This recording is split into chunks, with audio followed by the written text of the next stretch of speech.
ভাই শার্টটা একটু আয়রন করে দেন। এক্ষুনি করে দিতাছি। আচ্ছা ভাই তাহলে করেন।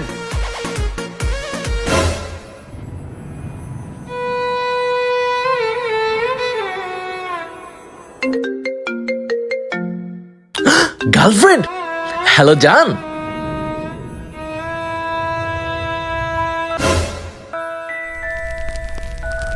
কিছু একটা পুরো পুরো গন্ধ পাচ্ছি।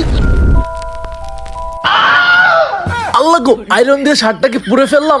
এখন কি করব? কিছু তো একটা বুদ্ধি করে আজকে রক্ষা পেতেই হবে। ভাই, আপনার শার্ট আয়রন করা শেষ, এই নেন।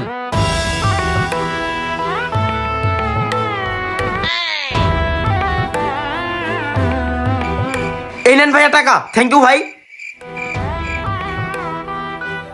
বাহ, বলদটা বুঝতে পারে নাই।